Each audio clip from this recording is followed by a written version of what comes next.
Hiya, and welcome back to Password, the game that teaches us that apparently none of them can catch a break.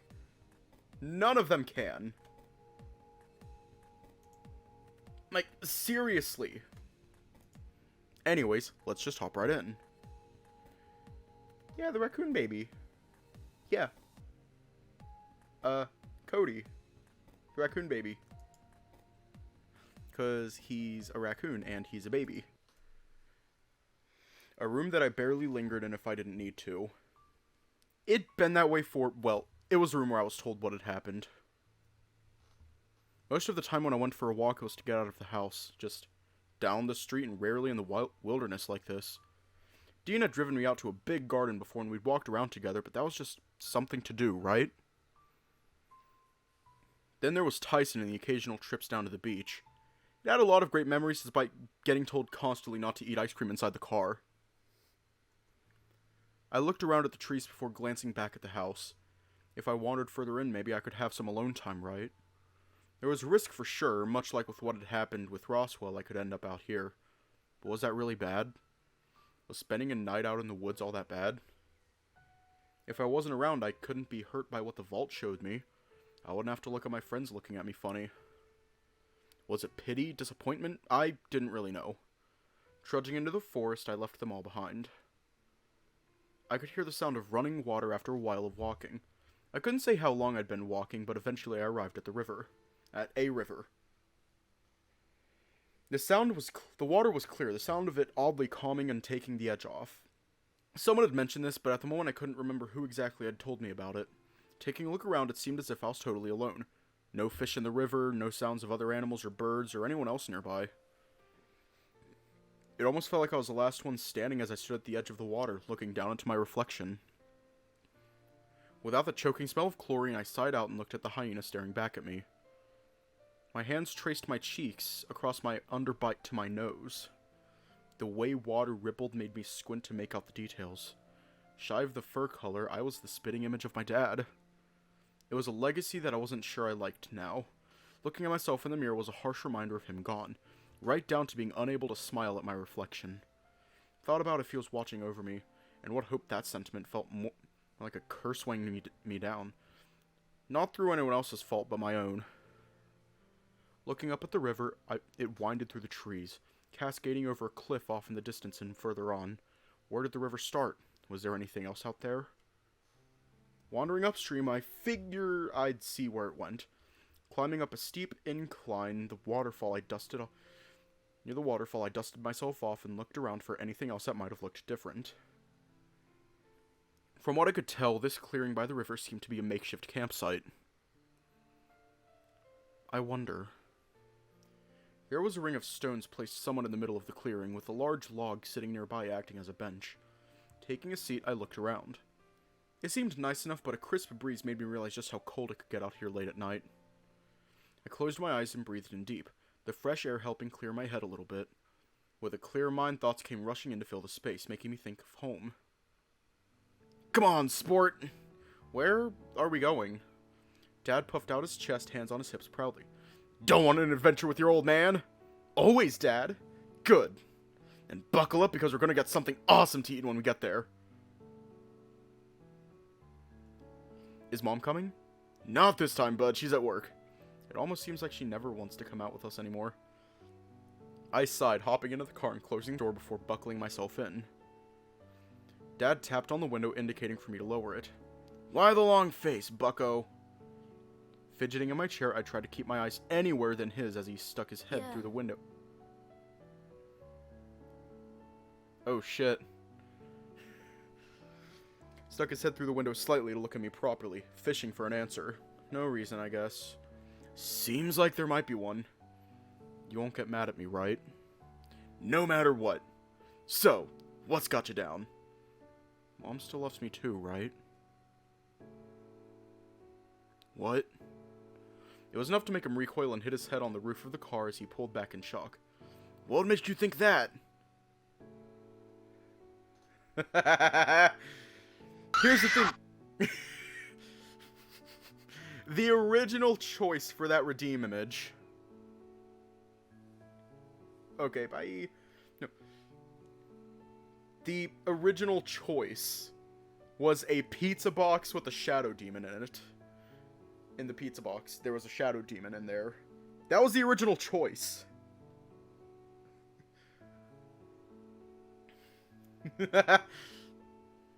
Make more horror redeems. I'll consider it. Is there a timer for that one as well? Yes, there is. Yeah, there is a timer. 5 minutes. It could only be redeemed once every 5 minutes. What will make you think that? Just, she's barely home, and I don't really remember the last time she smiled at me. Did I do something wrong? Don't you ever think we don't love you, David. You did nothing wrong, I promise. He had a serious tone going, staring me down. I'm sorry. Dad sighed out, running his hands through his fur before wandering around the car and jumping in the driver's seat and buckling himself in. We didn't leave the driveway. Instead, his fingers drummed on the steering wheel. It was the only sound we had, as he hadn't even started the car. And when he stopped, I turned to look at him. He just smiled at me. Maybe it was a brave face or something else I couldn't say. I remembered what he said next, or at least the individual words, but for the life of me, I couldn't remember specifically how it sounded. I love you. As I opened my eyes, the campsite came back into view. The world around me hadn't changed outside the faint sounds of nature now being something I was more aware of. Had it all just been drowned out as I lost myself in my head, or... In a daze, my eyes looked to the water as I sat on the log, watching it flow steadily downstream. I wondered what would happen if I drowned right here, if this was the place I died.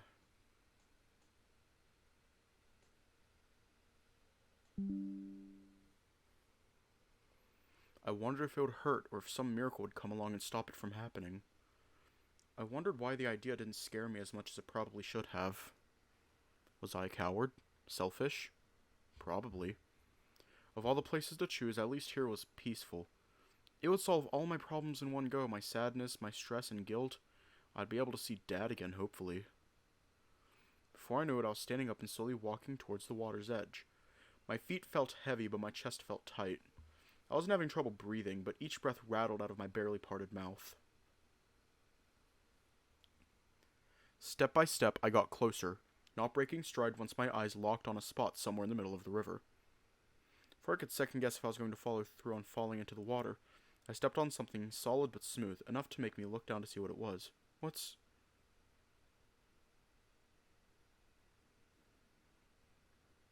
I looked at what I'd picked up, rolling it over in my hand. A thick glass syringe, with its needle capped off by some sort of plastic thing at the end. Had it been used? Why was it out here? In the sunlight, I caught the glint of something half buried underneath some fallen leaves, and now distracted from what I was originally doing, I went to investigate. Kneeling down, I picked up what that was too, assuming another needle, but instead it was a bottle. Small, unassuming, outside the label, it had neatly printed on its front. Crypto... The first word was long, and I wasn't sure I knew exactly how to pronounce it, but the second word I'd heard before. Some sort of illness that Mom had mentioned once, I think. With an item in each, I looked between the two. The bottle was empty with the foil seal on the top punctured. The needle, while capped, still would look to be condensation inside. A few moments later, I yelped and quickly dropped both, drawing a conclusion I didn't want to believe. Did someone inject themselves here? Or did someone else inject another person? The only person I knew to be out here was Roswell. But that thing that was following me, was that out there? What is that out here? Could that have been part of this? I picked both up and put them in my pocket carefully. It helped remind me to ask Roswell about it later, if he knew anything about it now that I'd found something out where he spent the night. My mind raced with... It caught me off guard! My mind raced with what it all meant as I looked around again. My resolve and focus on going into the river was shot, and likely for the better. But instead it was replaced with curiosity, and I headed upstream. I lost track of how long I walked, but I was in no hurry, taking occasional breaks to look about the trees. Someone gave me the impression that I was being watched. Before me, sitting right along the water's edge, was a rundown mill. Moss and vines seemed to have claimed the place after many years of no use. Just like before, this place seemed quiet and serene. I would have said that it felt like I was truly alone if the feeling that I was being watched didn't get stronger and didn't get stronger the longer I stood out in the open. Is anyone there? Carefully looking around, I called out quietly. Silence. Nothing but silence to answer my question. I didn't really want to go inside the mill. After all, who knows what could have been in there, or if I wouldn't accidentally step on a loose floor panel and get trapped. It was a reminder that I didn't tell anyone where I was going, but I only had myself to blame. I couldn't get angry at them not coming to save me because I didn't give them the chance. Not only that, but when I got back, I had no excuse for them to be mad at me for being a hypocrite yet again. I slumped my shoulders inside, leaning up against one of the beams holding up a trough up above. Braced against something, I whined out, my troubles making me hesitate in turning back now.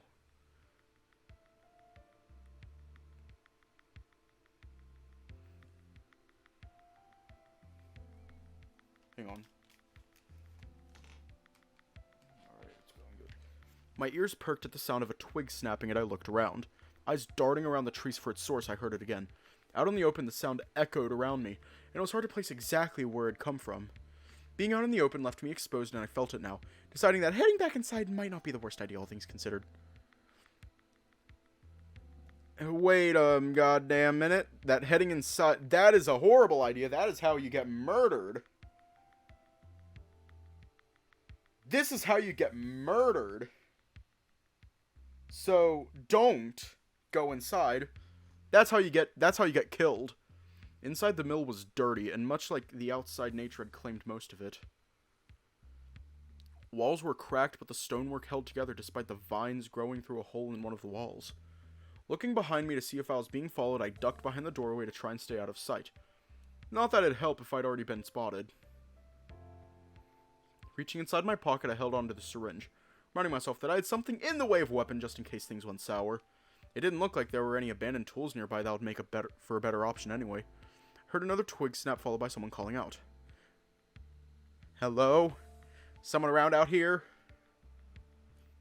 The voice had a tinge of amusement to it, somewhat squeaky too, so I could rule it out being any of my friends. Even Oswin and Benson didn't have a voice that matched that. Peering around the corner, I couldn't see anything. No sign of whoever it was that was also out here. They kept calling, asking where I was hiding, but it seemed as if they weren't making any effort to get closer. Oh, shit. Hold up. Are there hooks? I weighed up, heading further into the mill in an effort to hide, as leaving would just let whoever was calling out find me, right? It grew colder as I ventured further in, and it seemed like I was heading more underground, too. Can we take the Half-Life method and beat the shit out of him with a crowbar? The air was stale down here, and there were half-broken slabs of concrete making up the flooring. Large pipes and machines seemed to be everywhere, all powered by the water wheel outside. Nah, crowbar that bitch. Give him the good old 1-2 combo. Wallop him in the face. Just give him the good old... Crowbar who? Oh, hiya. We're gonna crowbar the guy that's looking for us. We're just gonna give him a crowbar to the knees. Gonna break his kneecaps. He'll be like, ah shit, why? Why did you do that? And we'll be like, cause we don't know if you're trying to murder us. So, no kneecaps for you. Your kneecaps are a privilege and they have just been revoked. Gotta break his femur and collarbone. No. Just his kneecaps. If we hit them hard enough. No. Cause even then, after we break his kneecaps, we gotta stress the leg a lot. Stress the leg.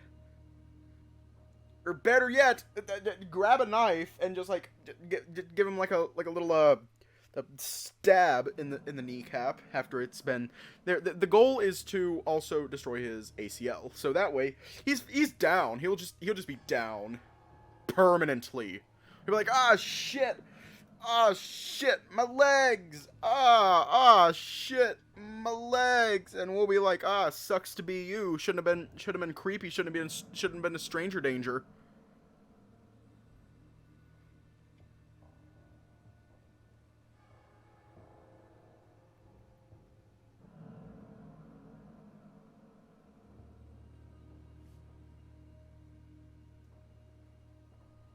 Or if it was powered by anything else, I couldn't see a generator.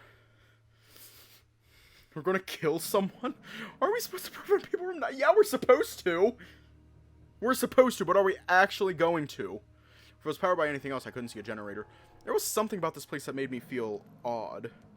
The ceiling was high above, jagged pieces of metal jutting out at odd angles from the ceiling from where they'd been rusted and fallen apart over time. How deep did this place go underground? What was it for? Lumber? Off to the side there seemed to be a chute for something to drop down from the level and onto a conveyor belt that ran along one side of the wall. At the end of was a saw blade ready to cut whatever was sent down from the path to it. There was something about this place that I couldn't quite place. It wasn't sadness, but a feeling of unease that came from within. Familiar in a way, but I couldn't place how. Hello? There was that voice again, smug and amused as before, but now closer. The voice echoed through the building, and it backed up against one of the large metal chambers that dotted the room I was in.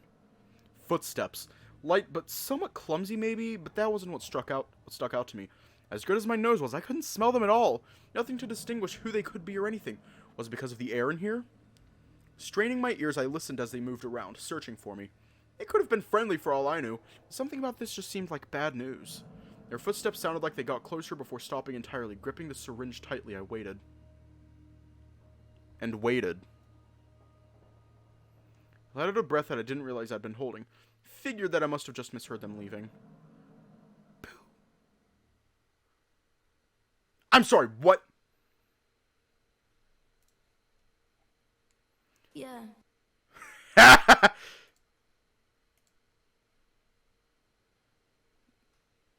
Hold on a goddamn minute.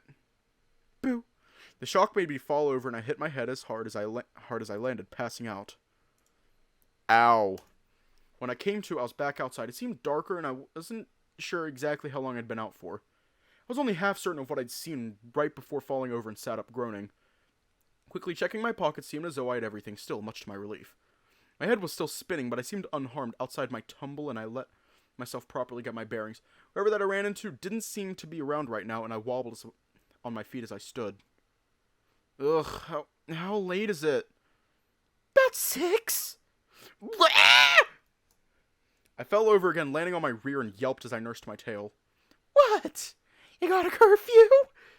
No, I mean, where? Oh, scare ya? Not gonna laugh on me, are ya? I stared at the hair, unsure of what to make of things. Yeesh, watching you has been a hoot, but didn't think you'd be so flighty. More on edge than any of the game out here, that's for sure. The game? Animals? Got it in one. Didn't expect a hyena out here, though. He gestured wide with his arms briefly before staring at me some more. What's your name, kid?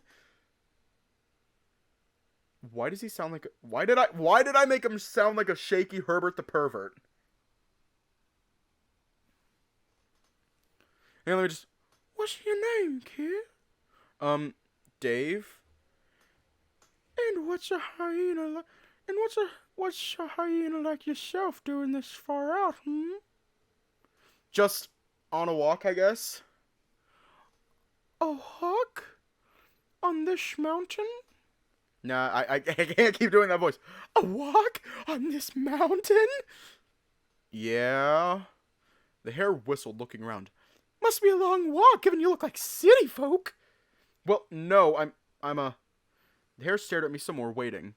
Well, you couldn't just walk here from the city. My guess is you're one of them Hammond kids. Me? No, I'm just staying there, I guess. His attitude seemed to shift. Disappointment, maybe? It was hard to tell. Just a guest? Shame. Shame how? Well, getting good with the rich folk is never a bad thing. Can't have one of those guests lost out in the woods now, can we? Huh? I'm not that lost, Mr. Oh, me? I'm nobody.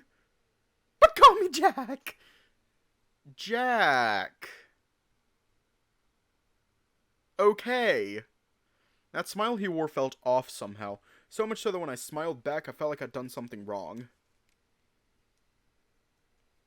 Well then, Dave! You had a bit of a fall inside the mill, so I brought you out here. Only because you snuck up on me. Really now? Didn't think you'd scare so easy when you're out here by yourself. Didn't think a place as big as the Hammonds would host only one guest at a time either. Oh, it's not just me. Whole family of hyenas visiting. Well, I imagine that house be full of laughs then. No, it's just me and some friends. Friends? It was almost as if the concept was foreign to him with how thoughtful he seemed to be after echoing what I'd said. Sounds fun. It's been something like that. You kidding? Oh, mansion and you ain't having fun? I groaned and slumped on the spot. There's been just a lot going on back at the house. I probably shouldn't get into it. No? And why's that? Friends? What friends? You know the house, right? I mean, of course you do, because you know the name of the person that owns it, so... Oh yeah! Plenty of stories about that place. There are stories? Sure is! Recluse lives there now with his butler, smart as a whip, and occasionally gets a visit every now and again. That's not much of a story.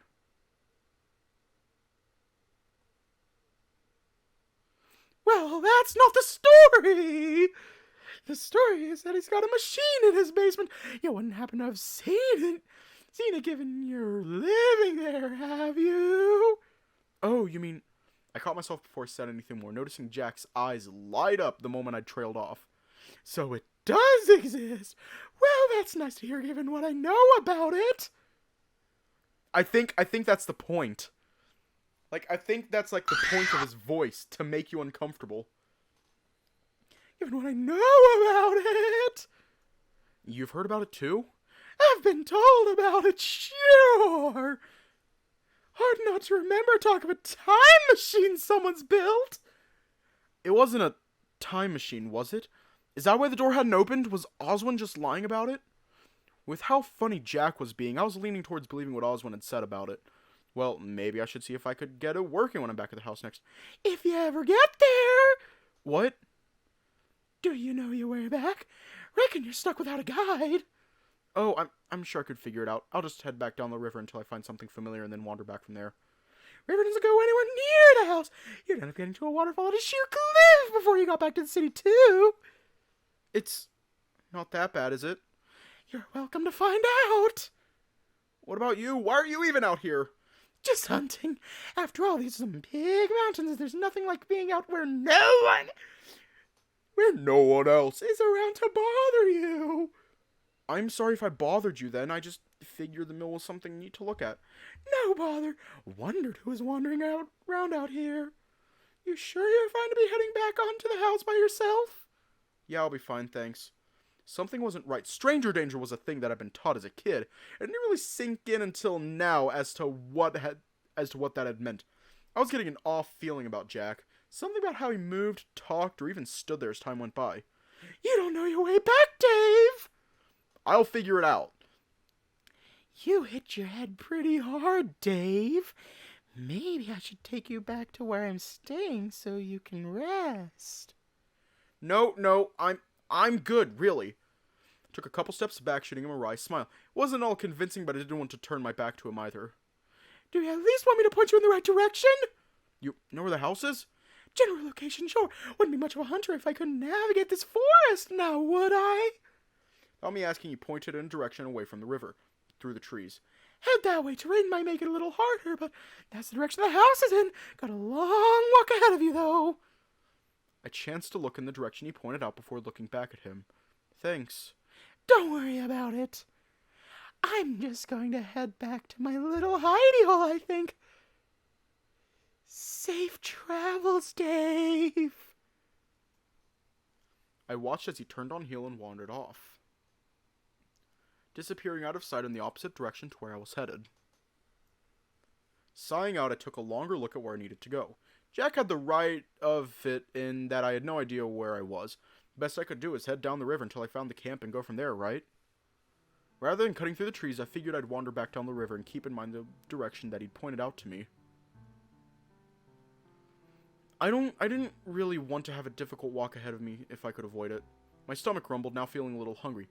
It's what I got for not eating for almost 2 days now. What little I'd had just wasn't cutting it anymore. I wonder what's for dinner.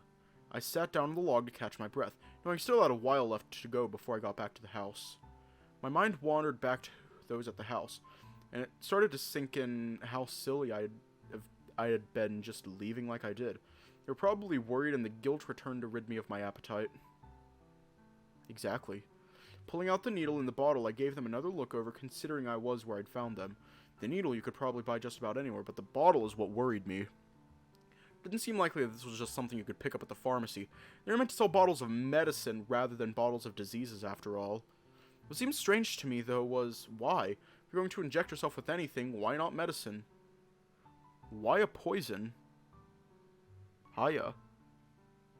Nah, I like the voice. I like the voice. It's fun to do. It's a fun voice. Or even if you weren't going to inject yourself but tried to inject someone you snuck up on, why not something more dangerous? Was the idea to pass as office medicine and hope they didn't notice?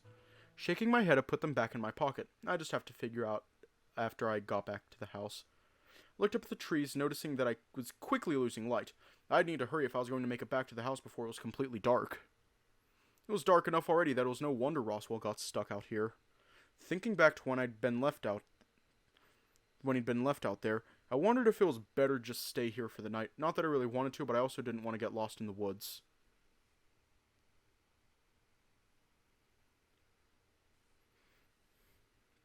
I noticed some mushrooms growing nearby and weighed up whether or not that was an option for dinner if I could figure out if they were safe. But if they weren't safe, I had no idea of knowing. I could just as easily poison myself and make getting back to the house all the harder, if not impossible. Sighing out, I then looked to the river. I could fish, maybe, and a nice sharp enough stick and try what they did on television, but I could barely make out anything under the water to even know where to aim. I cradled my chin in my hands and thought it over with a sigh. Wait here or try and stumble through the woods in the dark to try and get back home. The sound of a twig snapping nearby made me look up. Jack reappeared, approaching slowly. Still out here? Didn't I point out the way back? You did, but, you said difficult terrain? He chuckled, rolling his shoulders. Not about to deal with difficult terrain, huh? Good to know. You know, I was wondering what you meant by that. Did you mean rocks or cliffs or... Doesn't matter. Didn't end up going that way. I guess not. He got closer, resting his foot on the log and leaning down to look at me. I leaned back away from him as he did so, reflexively going to the needle concealed in my pocket. Planning on camping out here? Not a bad spot. I haven't decided yet. I thought you went the other way. Why are you downstream? Well, you know me. Guess I just got lost. He chuckled low while keeping his eyes on me, inching closer still. For me, I shifted a little further back and he seemed to get the message. You came out here all alone. Didn't bring anything for supplies. What are you? An idiot? That's not very nice. No, it's not. But who the fuck cares anyway? Yeah, well, I care. Leave me alone. Come now, Dave. Haven't you ever heard about the kindness of strangers? Maybe you should come back with me to my shelter and stay the night. You can tell me all about your friends and what's got you down with that house you're staying at. I stood, and for a moment it almost seemed like Jack's expression shifted more towards a smug satisfaction. Then it faded away as soon after it was clear that I wasn't intending to follow him anywhere. I'm gonna head back now. Thanks for getting me out of the mill, I guess. In a flash, he'd moved forward, grabbing me by the arm. I don't do anything for free. You owe me. Hey, let me go! Not just yet, Dave. I know something you can pay me back with. There's a thing I want to know. You met the guy that owns the place, right? I spoke without thinking. Trying to pull my arm away from him was my priority. Oswin Hammond? Right as I pulled, he let me go, letting me land my back on the ground. Oh, good.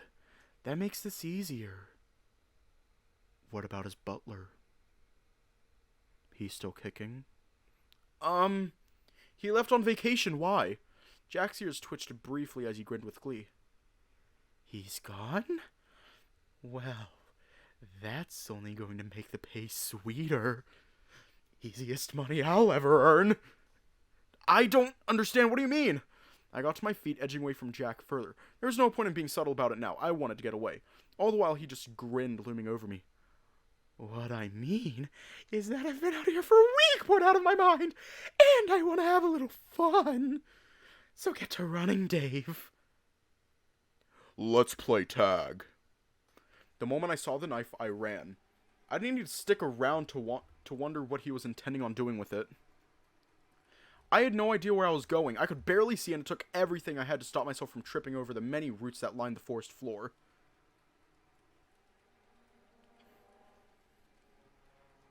How I wished I was more fit. My heart was pounding in my chest, and my lungs felt like they were on fire. It was a wonder that I hadn't collapsed from exhaustion. Yeah, do it. Do it. I felt a chill run down my spine as I heard Jack somewhere behind me, calling out in a sing-song sort of voice. Yeah, there's like a 5-minute cooldown for it. There's a 5-minute cooldown. Dave! Run as fast as you can. It was a fear that I hadn't felt before. Cold and dark somewhere deep down that seemed to keep me moving forward. It was different from the cliff and the river. It was different from back home. Right, hang on, let me check.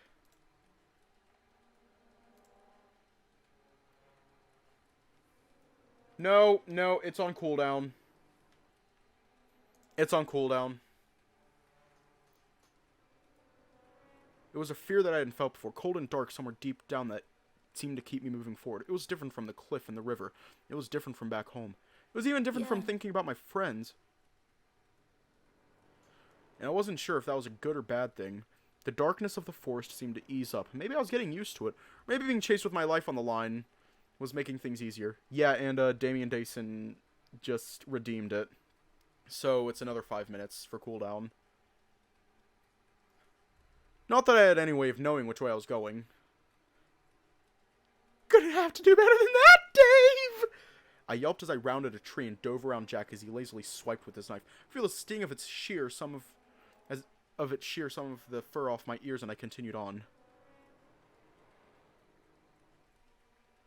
Well, next stream I'll have it shortened to 1 minute.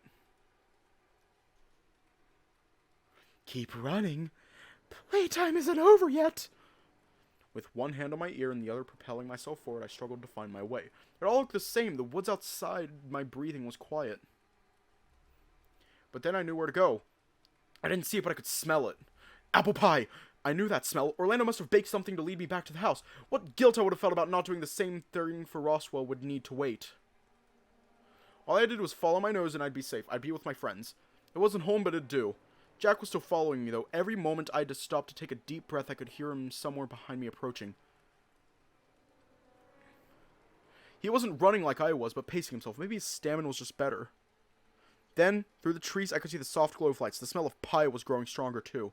There! I'm there! I looked behind me, and there was Jack, still with the knife and gaining speed. His white fur sticking out in the darkness of the night like a ghost. Not there yet. Whining, I tried to lose him the last little bit through the trees, but almost choked as he grabbed the back of my shirt, pulling me back towards him and then into a tree. Winded, I clutched my chest. The house was right there, and as I turned to look, I felt the tip of Jack's knife at my throat. I closed my eyes. What else was there to do? It'd be over soon, hopefully. From how hard I was running, I could barely form words. Wasn't much of an upside, but at least they'd be able to find my body easily.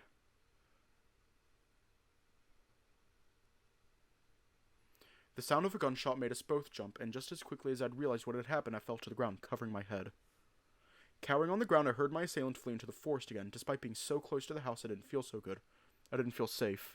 Instead, I felt sick, like I was able to pass out, but something was keeping me conscious. Couldn't keep my thoughts together. My tongue tangled, and my inability to pull myself together was making me hyperventilate.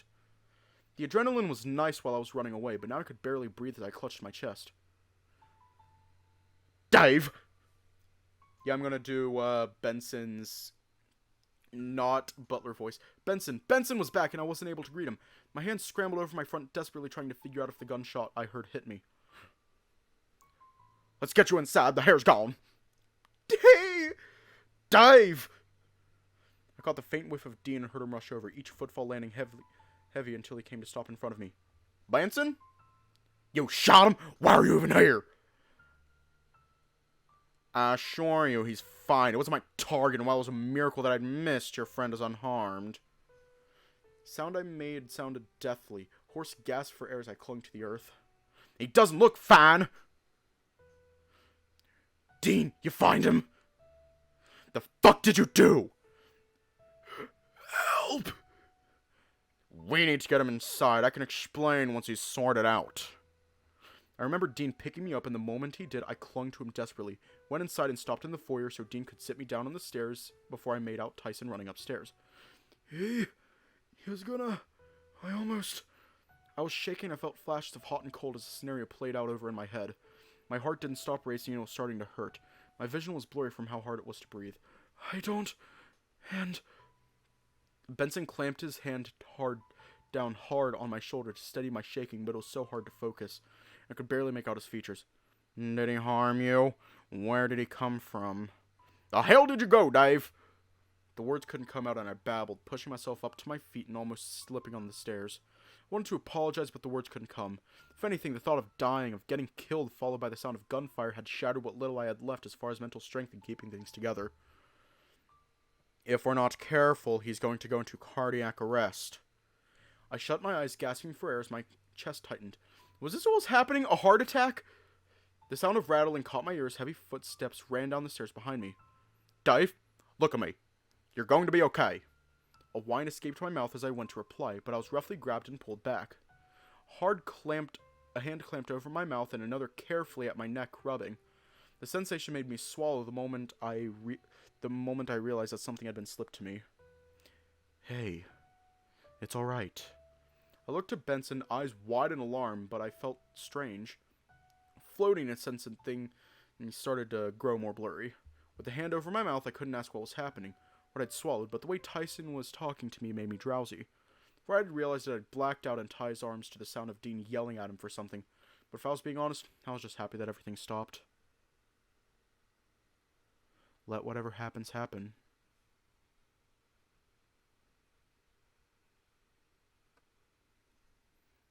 Shit! If I had to describe it, it felt like falling. Not through air or through water, but something in between. Maybe like jelly? And then Hoyt said, "Why the long face? Priceless, right?" What? My hands scrambled over my front, my breathing picking up. Where was I? What happened? You know, 'cause he was a horse. No, not that. I mean, because horses have long faces. No! Dad, stop! What did I do? Thought you'd like that joke. I was in the woods. Right, and Jack was there. Yeah. And what else? Dave? Dad, where are we? Well, you know me, always getting lost. Started to back away, but my feet felt like they were encased in cement. Not only that, but each step felt as though I wasn't really touching the ground, slipping somehow. You never get lost. Don't I? Well, guess there goes that cover. Began to convulse, body and arms moving at unnatural angles until he fell still. You! Hello, Dave! Shall we pick up where we left off? I started pulling on my ears, feeling sick. I could feel my heart rate pick up, although something was wrong. It felt numb somehow, like it wanted to beat faster, but something was stopping it. What I did know that was that it hurt. Leave me alone! Not gonna run this time. Think Benson is going to come save you? This isn't real, I made it back! Did you? You wanted to die before? Why not now? A wave of guilt washed over me when I couldn't think of an answer. Jack approached, the knife almost disappearing from his hand as he approached. First the cliff by the road, then the river. Maybe you stuck around because you hoped something bad would happen. No, I just thought... What? That some loser in the woods actually needed your help? Well, yeah, I can be plenty helpful. Like your dad. Oh yeah, real helpful. Like your dead dad, Dave. When I looked around, I was sitting on the sofa while Jack looked around the room, as if he knew the place. Be honest with yourself, Dave. Your dad was a hero. The police officer. Your mother, an accomplished surgeon. But you... a child. I'm more than that, aren't I? Are you? Compared to your friends, you're nothing special. Even Tyson has more going for him. And he dropped out of school. I've got to be... And what if you can't? What if I can't? Maybe you're better off dead. Yeah. Maybe I'm better off dead. Emotional damage. That's it, Dave. It'll be all over soon. I lifted my head to look at me and approached me with that knife. I was frozen to the spot and I could feel something prickling at my neck. It felt so natural. My breath picking up along with it my heartbeat. All as I closed my eyes and waited for Jack to do what he almost did in the forest. Some part deep down expected a gunshot, but I knew it wouldn't come. Just give up, Dave. Let whatever happens happen. I sat up suddenly in bed. My hand went to my chest and I was already breathing hard. I felt hot and what I hoped was just sweaty as my eyes darted about the room. Where was I? What happened? What time was it? My mind was still racing with what happened in the forest, how I'd gotten back, if barely, and what would have happened if I'd only been a little slower. I gulped, hand going to my neck where I could still feel the very edge of Jack's knife threatening my throat. As my fingers tightened around my neck, I wheezed in panic for what I'd only just avoided. Everything I'd just seen was a dream, or at least I hoped so. Struggling to piece together what had happened to end up in my room, the door opened. Benson. I had saw him, but why was he here? What happened to the vacation, and did you know about Oswin? My stomach sank as he came over to the bed. His hands clasped neatly behind his back, much like he normally stood. Ad? What? Yeah.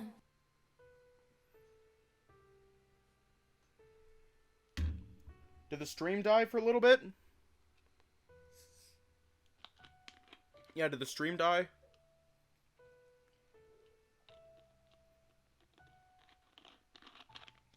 Because it's not showing up as it died on my end. Who's my favorite character so far? That's a tough one.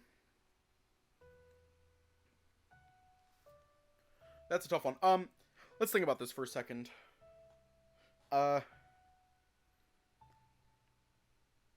Dean is a little too aggressive for me. Dean is just a little too aggressive for me.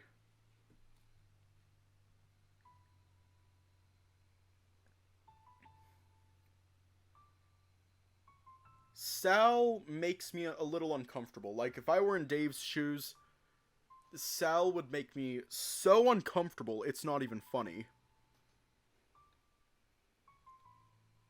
Haas? I don't know. I don't know about Haas. Roswell is kind of an asshole.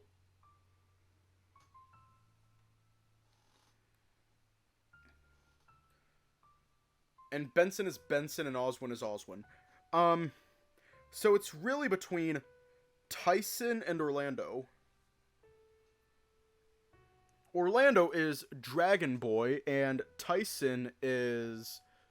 Well, he has so many red flags. He has so many red flags. Unfortunately...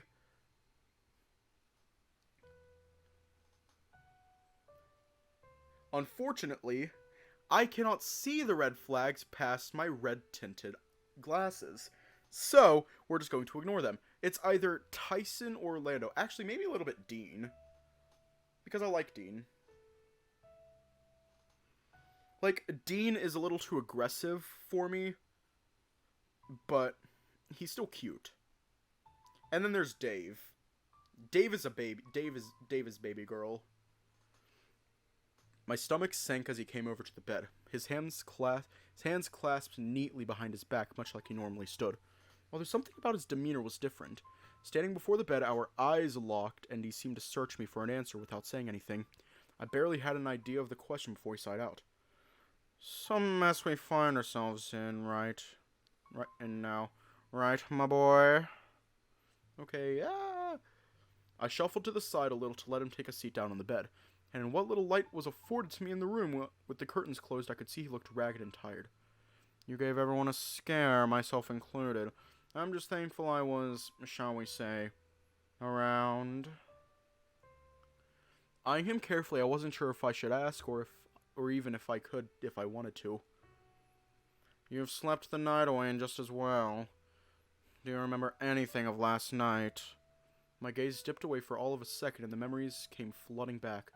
The mill, the river, Jack, the gunshot, all of it drawing a panicked whine from my throat which turned quickly into a coughing fit. I thought as much. Such an ordeal would likely stick with you for a while if what your friends did wasn't potentially something that saved your life. I would have had choice wars with them about drugging you so readily. I barely remembered that part with everything else going on.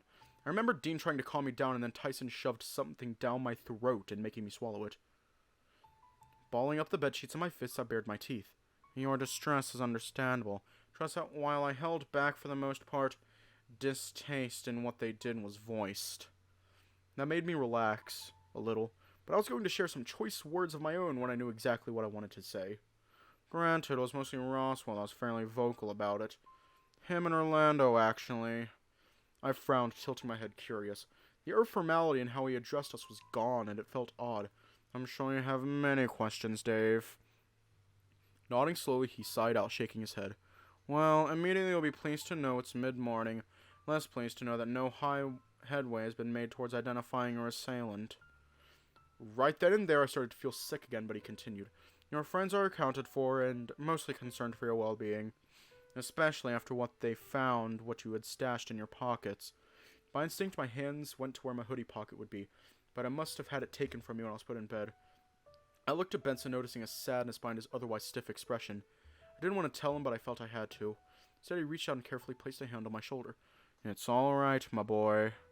I know Master Oswin is no longer with us. He pulled his hand away and I whined pitifully. Couldn't stop Oswin from dying, and it was likely my fault entirely he was dead. With no master to serve, I'm just a tad out of sorts, but I do have my orders to keep you all safe. It's what Oswin asked of me the day he sent me away. Benson scratched his chin, sighing out. That boy, even as a young lad, always thought he knew better. In all these years, he didn't learn that I wasn't prone to doing what he wanted unless it was in his best interest. Alas, I let my guard down for a second, and I fail him in the worst of ways. Reaching out, I took his hand. While I was still feeling that sickening traveling between my chest and stomach, I didn't want him feeling as if he were alone in this. It's all right, Dave. The time to grieve proper will come, but I appreciate the gesture. You should get some more rest. When you resurface, chances are your friends will want to question you thoroughly, despite their good intentions. For now, enjoy what peace you can find. Okay. It hurt to talk, and even just 2 syllables seemed to be too much. I lay back down, and Benson eased himself off the bed, heading towards the door. Sleep well, Dave. I hope what rest you can find is what you need. It's time to drink water. It's time to drink water. It's time to drink water. It's time to drink water. He shot me one last smile before leaving the room, and I rolled over to get comfortable. At some point, I blacked out again, swimming in my thoughts. Had the drug really been that potent, or was I that exhausted that I couldn't tell anymore? It's almost like I was floating, sinking down into an inky black like it was an ocean meant only for me. My street came into view just as how I remembered it. There wasn't really any issue with me going outside to play growing up. I liked outside for the most part. Next door, what used to be Roswell's house was still there, although I never went inside. It was always easier to have him come inside given how often Dad was around to make sure we stayed out of trouble. Speaking of, Tyson's house was several doors down and looked much the same. After many years, Tyson had changed, but his house sure hadn't. Orlando had come over. Haas had too, if only once. Sal was probably the only one that hadn't been over. Not that there really was much to show these days.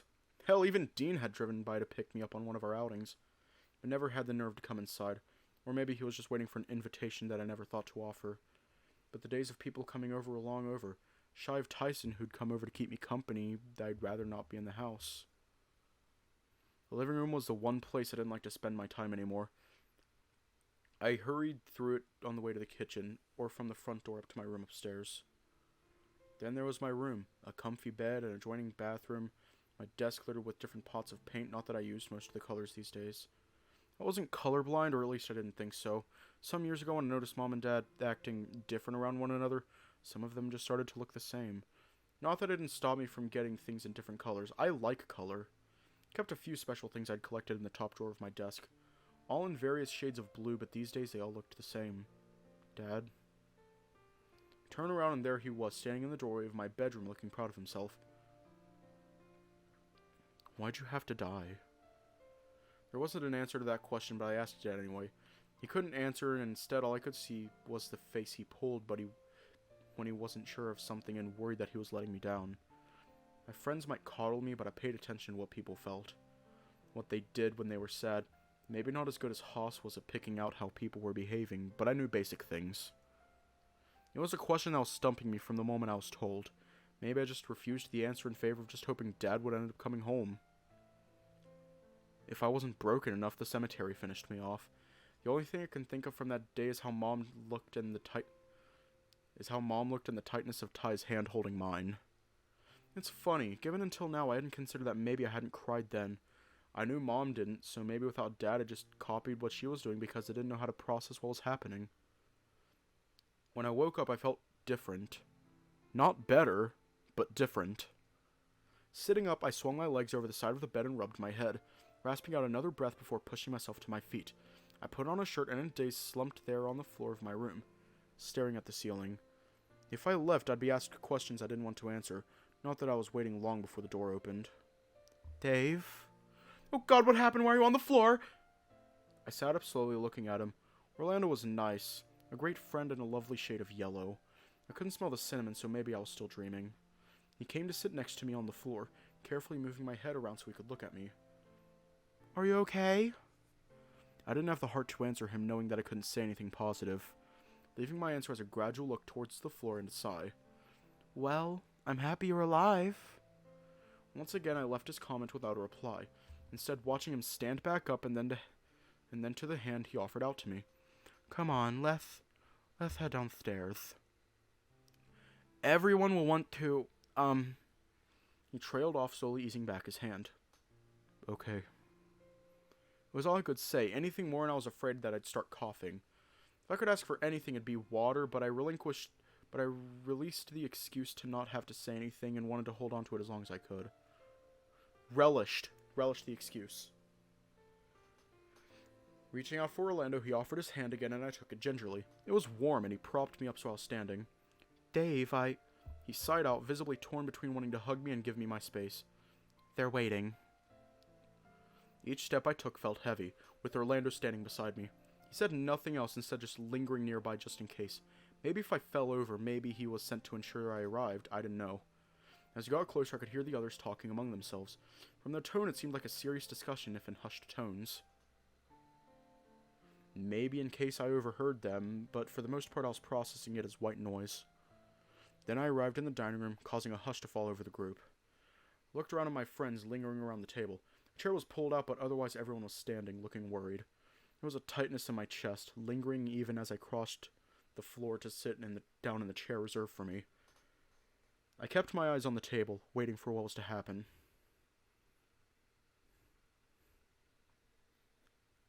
I caught Haas patting Orlando on the shoulder and he approached, sighing out.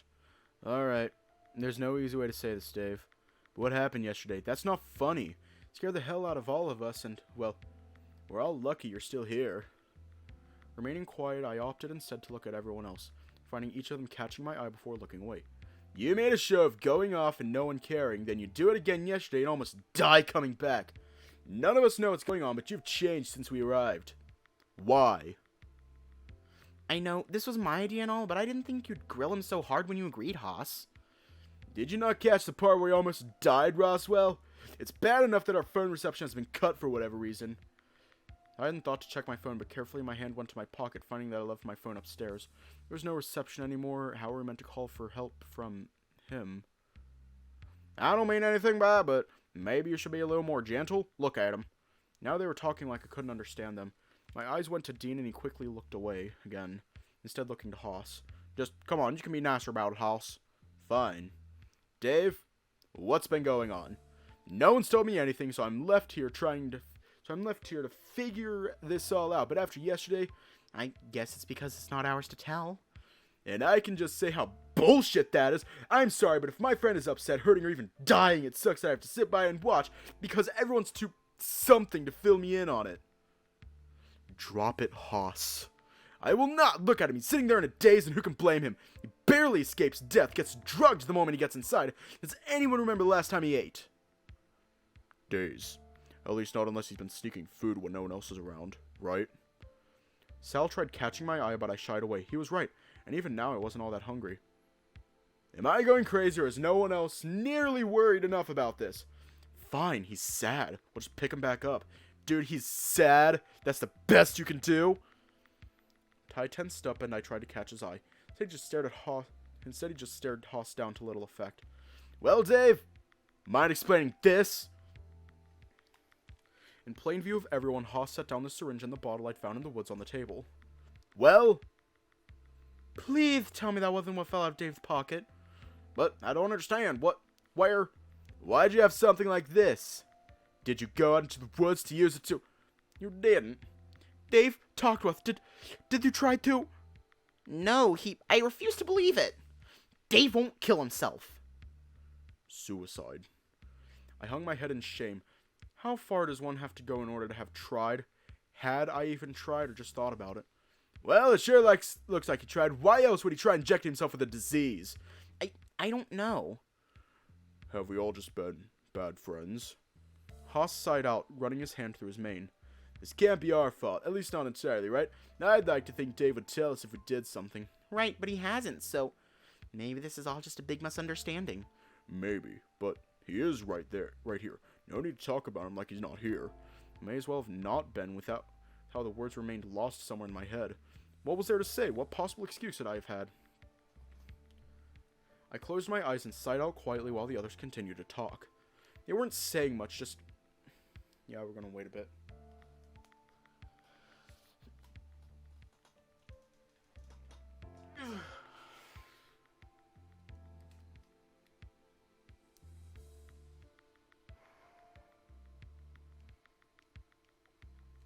Ugh.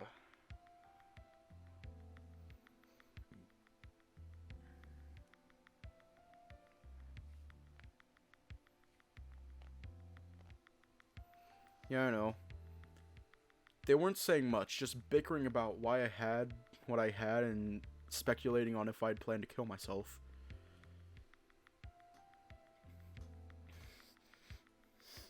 They were worried, panicking that they were about to lose me, maybe. I just wish I wasn't already lost in my own head that I could tell them I was alright. It's alright. Let go, Dave. Let them die. Let whatever happens happen. Those words again, the first ones uttered by someone that sounded like Dad. They were comforting.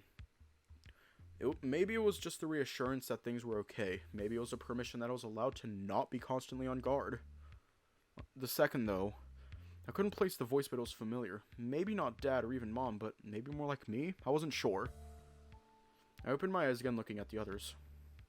Tyson had Haas by the scruff, and in turn Dean had his. They were fighting over something someone had said, I think.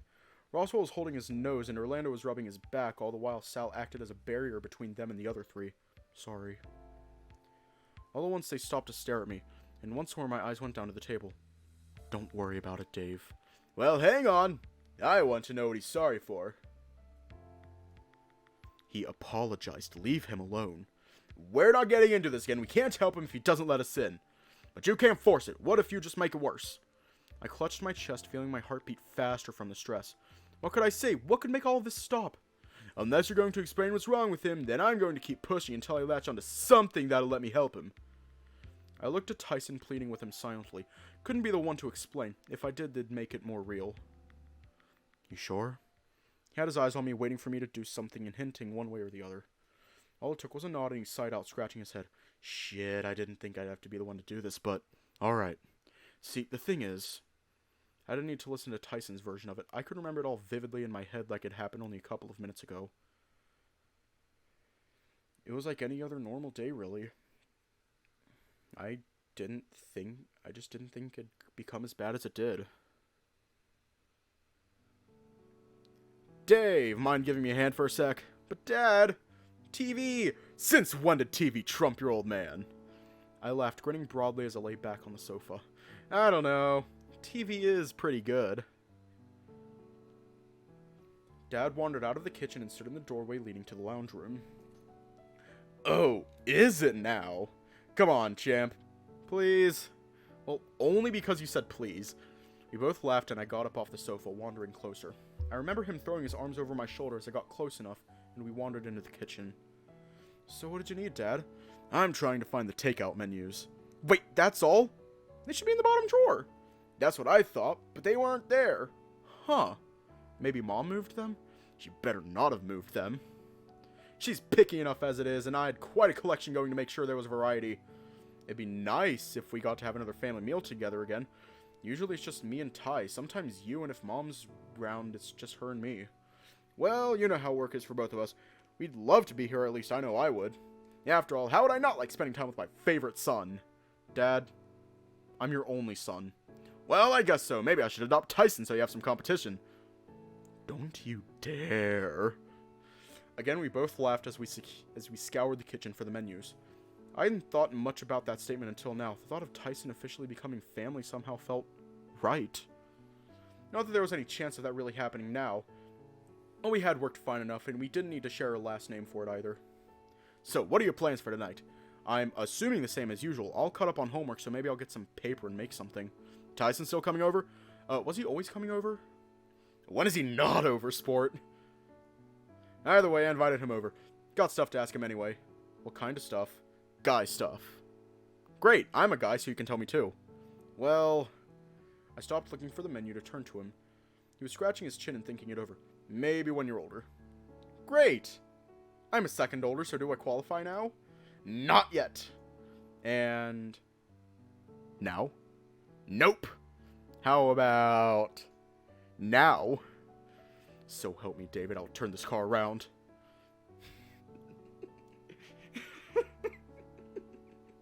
Once again, we broke out into a laughing fit, and almost immediately I heard Dad's telltale gasp of triumph.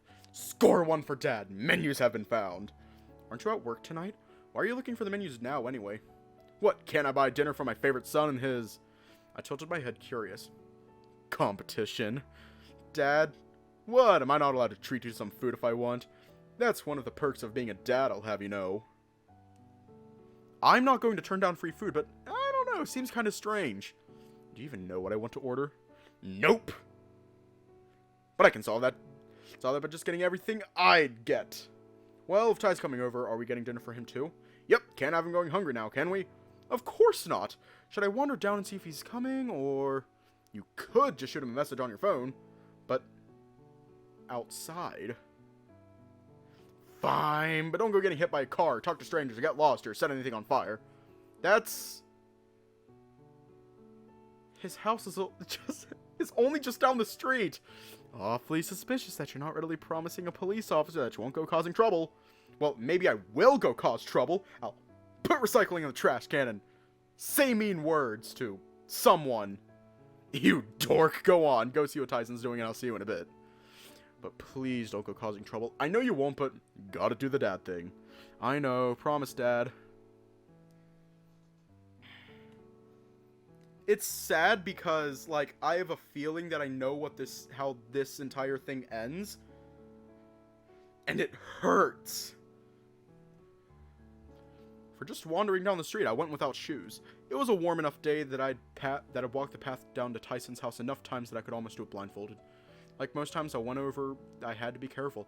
Mostly because his dad was someone that I didn't like being around. He smelled funny and was mostly just angry. As chance would have it though, Ty was just sitting outside on his front deck.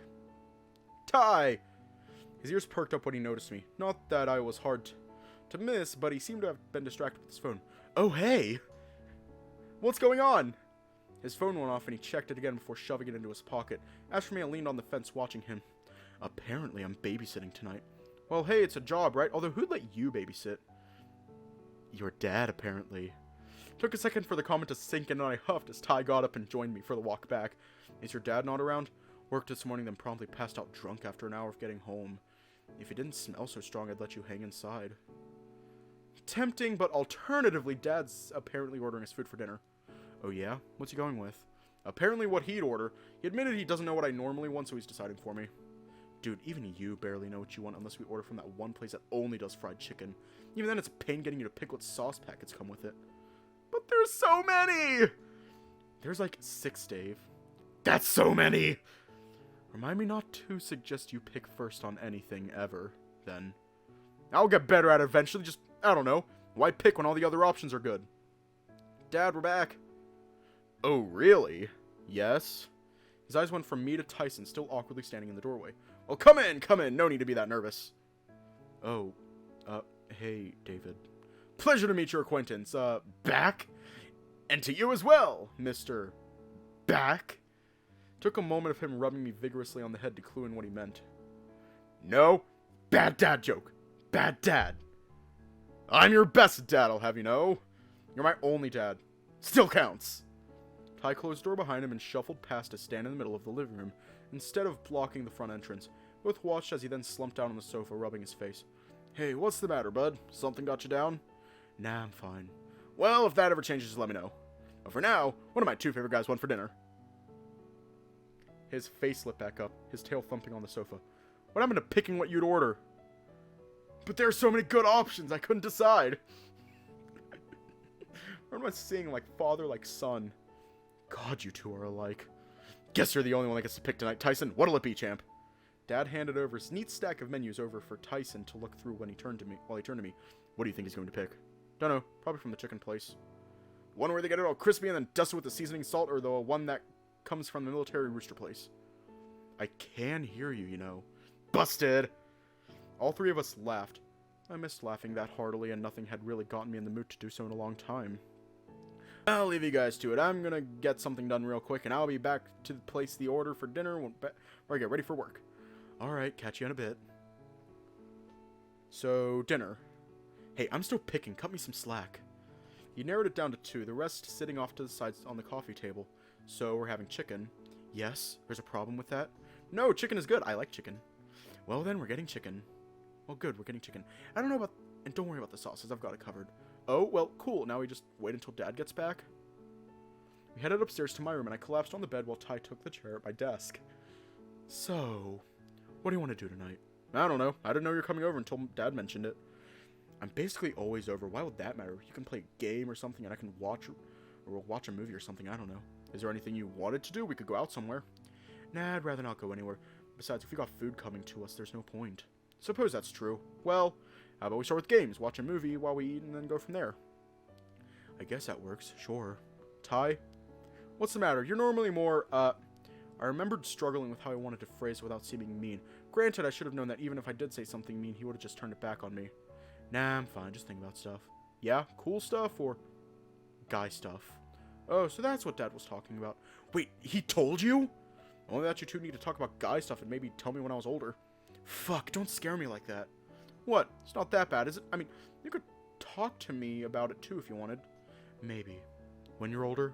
That's Dad's line, you can't pull that on me too. Well, too bad, I am. Suck it up. I rolled my eyes and sat up to look at him. Well, fine. Maybe I won't tell you about my guy stuff. I don't care who you're fucking. Hey, yo! Hey! First of all, you totally do. Second, I haven't hooked up with anyone. Yeah, that whole saving yourself shtick. Sure your buddies haven't tried playing wingman for you yet? Maybe if I asked them. Maybe I haven't just met the right guy yet, too. One look at your phone would tell me if you're being a perv, though. Who's being a pervert? Dad leaned on the doorway to my room looking at us. You two behaving? Yes, sir. Nope. Well, in that case, I'm going to borrow the one of you that is behaving while I order dinner. What, am I meant to just stay here? Yeah, we can't be that long, can we? Won't be long at all. Just gonna get our guy chat out of the way, and then we're good to go. Oh, we're doing it now? Sorry, bud. Better chat about it now while we have time, given I have work. Already made you wait for it, and I'm not gonna feel right until you get a chance to get stuff off your chest. That sounds a lot more serious than what I thought it was going to be. Maybe only a little bit. It's a good chat, though. I can't promise that much. Looking to Tyson, I saw him nodding, if only barely. Yeah, good talk. Shouldn't take too long, so just sit tight. They wandered off back downstairs, and I was left puzzled as to what they want to talk about. It was something that I hadn't even thought to ask about to his day, either. Other stuff just seemed more important. Or maybe not important, but for sure distracting. I wandered over to my desk and looked at my art supplies. Nothing really drawing me as far as working on something now, so I pulled out a square of paper and started folding. I'd gone into origami when Orlando had given me a beginner set for my birthday one year, and I liked how just by folding paper I was able to make stuff. It was a process, and while I wasn't great at it, I liked what I usually ended up with. The downside was that it typically took a while for me to get anywhere following the instructions with the book I had, and before I knew it, a whole hour had passed with me sitting there with just a single quadrupedal, if a lopsided wolf. What was taking them so long? Had a lot of guy stuff to talk about, bucko. Dinner's all ordered and Tyson's still downstairs. Promise that he's all yours now. We headed downstairs together with Dad wandering off to have a shower and get ready for work while I looked for Tyson. Tyson, where are you? There he was, sitting at the dining table with a cup of coffee, and he looked upset. Ty? He turned to look at me, flashing me a quick smile before drinking again from his cup. Hey. Sorry, I didn't hear you. You doing alright? Yeah, I made you this while I waited, I guess. What's this? An origami wolf? Looks like I got hit by a car. Rude much? Hey, not my fault, I call it like I see it. You, talked to Dad about guy stuff for long enough? Ty looked, I'd call it sad, but it was something more than that. Worried, maybe? Scared, I couldn't quite place it. Yeah. I joined him at the table, and we sat for the next little bit while he finished his coffee. It was kind of nice, just waiting around, taking the afternoon slowly. Eventually, we'd have dinner, and it'd just be the same as any other day. Alright, boys, I'm off. Ty was lazing about on the sofa while Dad walked by, and they shared a mutual thumbs up before Dad went outside. Dad, wait up! He turned to me, looking much like Tyson did when I found him in the kitchen. What bothered me more was that he didn't say goodbye like he normally did. Maybe it was just a sign that I was growing up, but I liked seeing him off to work. Rushed up to him and hugged him around the middle. You didn't say goodbye! Oh, Dave. He put his arms around me quickly, hugging me close and pressing his nose into the top of my head. He breathed in deep and sighed out, rubbing my back. I love you, kiddo. Love you too, Dad. Have a good night at work. As he eased back, I did too, but he lingered, holding the back of my head and pressing his forehead to mine. I will. And Dave? Yeah? Keep Tyson out of trouble. He said all he needed to say, and before I knew it, I was leaning on the mailbox watching as his car pulled out of the driveway and disappeared down the street. The night went as well as it could have up to a point. Tyson and I played games, ate dinner, and then just lounged around waiting until Dad got back. Chances were that we'd be up until the early hours of the morning, but I was keen to see him again. Oh god, he does know. It was late, not nearly late enough, but the flashing red and blue lights clued me into Dad coming home. I was excited. I threw open the door to greet him home, but normally he'd switch the lights off before coming inside. Told myself he'd just forgotten and that he was just eager to get back inside to see me again.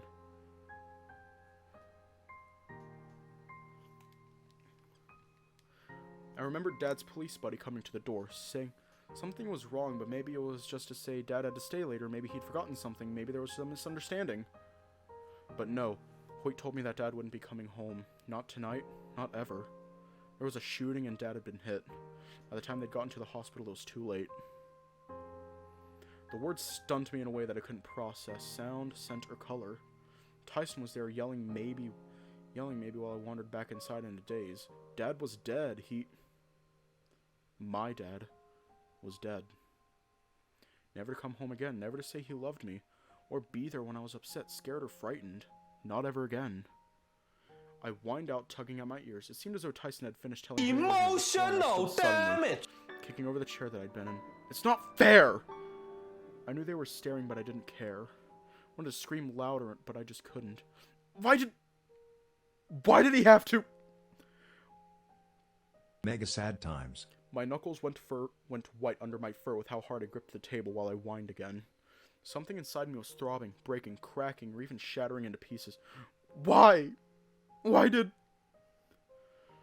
It was like a dam burst and my face became wet with every tear I hadn't shed since he died. I cried, unrestrained, and it hurt. Deeper than anything else that had happened over the past few days. There was a moment that I wanted to die, it would have been then. If only for the hope that I'd be able to see him again. I want my dad! I want... Tyson pulled me quickly to him and hugged me tight. Didn't stop the crying, but it gave me something to cling to, almost to the point I was threatening to pull out his fur. It must have hurt, but he didn't move, instead just supporting me in this awkward hug he'd put us in. And I want my brother back. Words were caught in my chest, and I found myself breathless with how he held me. Dean was next, followed by Orlando, staying quiet but throwing their arms around us too.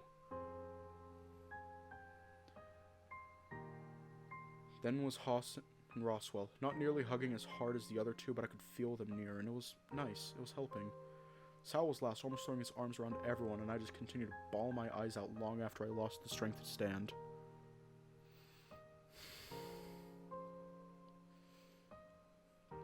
My heart had been breaking for over a year, and now it felt like I was holding what broken pieces were left in my hand, desperately hoping someone would help me put it back together. But slowly, I started to realize that maybe I'll be okay. Maybe not right away, but maybe someday. Surrounded by the warmth of my friends, I passed out again, exhausted and drained of everything that had just happened. But at least I felt at peace. We're going to leave off here tonight.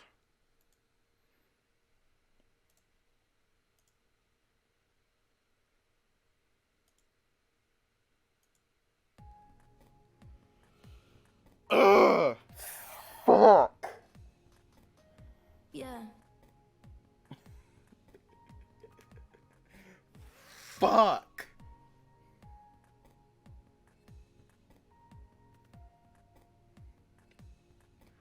Fuck! Ah!